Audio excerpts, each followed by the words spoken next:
It took us a year and a half to land this $6,000 job, and in today's video, we're going to talk about why this job took so long for us to do. And if you stick around to the end, I'm going to tell you the secret of how we doubled the price of this job from $3,000 on the initial quote to ultimately charging $6,000 when we did the job. But if you want to learn how we land 10, 20, or even $30,000 commercial accounts, check out the first link in the comment section and the description. That's going to take you to the Local Dom 2 course we recently released, where we take you through our BOA method that we use every day in order to land large commercial accounts just like this one. And if you need help keeping up with customers, sending estimates, invoices, or collecting payments all for free, then check out QuotaQ. It'll be the second link in the comment section and the description. So this lead came through a year and a half ago as a call into our call team. I then reached out to the lady that called and asked if I could schedule a time to come out and take a look at the property. Now, anytime we get a call from a large commercial account such as this one, I try to make it a point to go out and meet with the person who called. And when I looked up the property within QuotaQ, I actually thought that it might be a hospital because there was a hospital right next to it. So I was super excited about this job. It didn't end up being a hospital, as you guys can see, but it definitely was still a decent sized lead that came through. So I reached out, as I mentioned. I actually gave a call to the office. I gave a call to the number that the call team gave me, and it was to the front desk of this particular building that you guys are watching us clean right now. Now, the problem with this is when I called and asked to speak with the lady who had called me, they wouldn't allow me to. They said, well, you can't speak with her, you can leave her a message. So I left her a message, and then from that point forward, I corresponded with her through email, which was a bit annoying that she didn't leave her personal cell phone number, so that way I could just talk directly with her. So from that point, that was kind of one red flag in the way of us landing this job. And then the second red flag was when I emailed her to schedule a walk around of the property so that I can kind of meet with her and see exactly what they wanted to get done.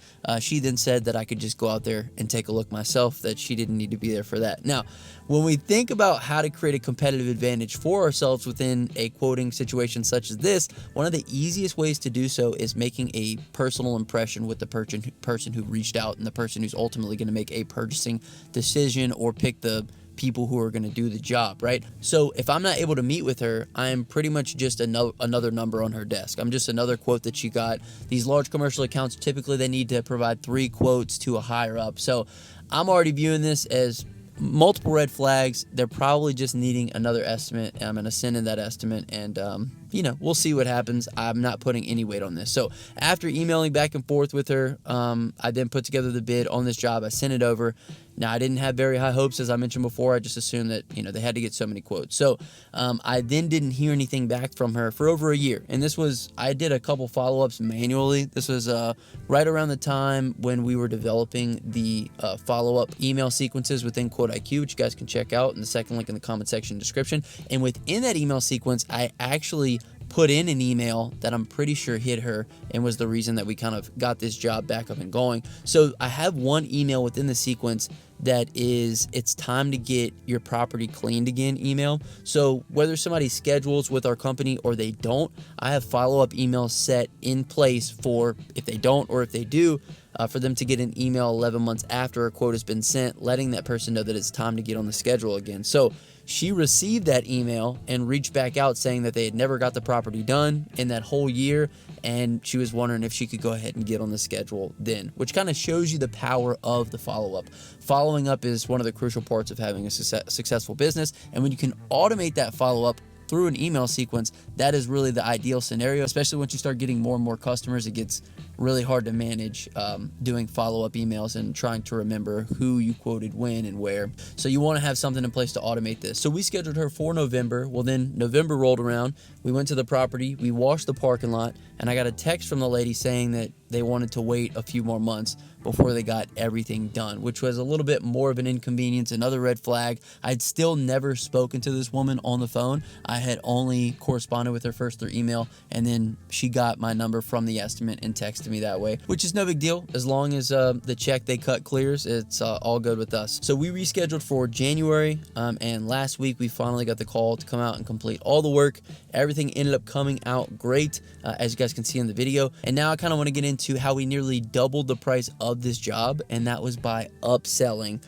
So our initial quote was somewhere around $3,000, and it was just for the building. I also threw in the sign on that estimate because I had noticed whenever I pulled up that the sign was super dirty. I then sent a second estimate, which included cleaning the parking lot and restriping it as well. I like to include them in 2 different estimates because I don't want her to open up the estimate for the building wash and the sign wash and be like, oh my gosh, this is so much money. So I just sent her 2 separate estimates. I just also sent her an email letting her know that we offered a couple different services, and if she was interested, she could pull the trigger on those. So upselling is what ended up doubling the cost of this job for us, and we ended up getting it for $6,000. After we had completed the job, they actually asked us if we can go ahead and clean the windows as well. There were some streaks on the windows, some hard watermarks, things of that nature. So we ended up doing our first window cleaning job on this property, which I'll have a separate video on, kind of walking you guys through what equipment we used, how the job went, how we quoted it, things of that nature.